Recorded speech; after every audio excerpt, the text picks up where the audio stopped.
¿Ah? ¿Me puede ayudar? ¿Qué pasó? Es que yo venía con un grupo de personas y me dejaron botar y no sé dónde están. No sabes dónde están. ¿Te dejaron solo? Pues claro, me dejaron botar. Whatever one's politics, whatever the view of the border crisis, the faces of bewildered, frightened children left on their own is heart-wrenching. 172,000 migrants were stopped at the U.S.-Mexico border in March, the highest monthly total in over a decade.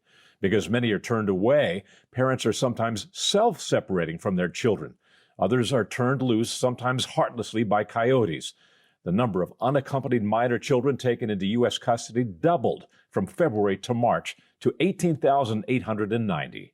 The overwhelmed U.S. government has asked Catholic Charities of Dallas to take the lead in the care of children. It, in turn, has reached out to other faith-based charities for help, such as Trusted World and Buckner International. Catholic Charities said there's three things we need right now. One is volunteers that are Spanish-speaking. Two is spiritual support by way of priests and pastors and spiritual support. And the third was just basic needs, the basic items like shoes and socks and shirts, underclothing, hygiene resources, those kind of things, brand new tennis shoes. And so they asked us to handle that. So they said, if you will handle all the human need, we'll take care of the other because we're overwhelmed. The non-denominational Buckner International, originally Baptist in origin over a century ago, is, like Catholic Charities, well suited to the daunting task. It has long served children in deeply impoverished areas of Central and South America, like this shanty town in Lima, Peru, known as Pamplona. I started coming to the Buckner Family Hope Center in Pamplona when I was 10 years old. I attended classes where they talked about God.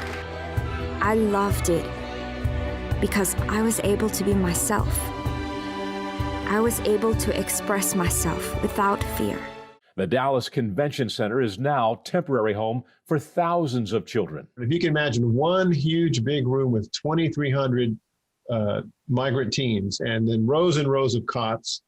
Oddly enough, and surprisingly, it was very well organized. There's sections of ESL classes that were happening, medical aid and treatment, distribution of backpacks. Everything was all in order. The young people there seemed calm and orderly. Even some were playing a random soccer game, using their tennis shoes as goals. The long-term goal is to reunite the children with their families or to find foster or adoptive parents if no family can be found. So we have experience with a federal grant to reunite family members with children. So we know how to do that. And have you been called upon to do that? We have not. We have not been asked to do that part yet. Finding homes for children is the responsibility of HHS's Office of Refugee Resettlement. Its website tells the story in hard numbers of a massive job ahead. Quote, for the first 9 years of the program at ORR, fewer than 8,000 children were served annually. Since 2012, this number has jumped dramatically. Over 13,000 kids in 2012, 24,000 in 2013, more than 57,000 in 2014. The numbers tailed off considerably during the last year of the Trump administration to just over 15,000, but now the surge is back, bigger than ever, along with the heartbreak. ¿Te dejaron solo botado? ¿No vienes con mami o con papi o con nadie? ¿Ah? ¿Vienes con tu mamá o tu papá? Nadie. Yo venía en un grupo que venía de entrega con usted.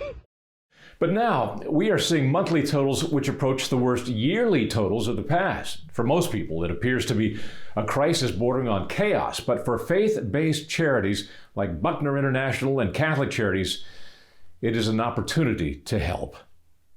Doug McKelway for the Washington Examiner.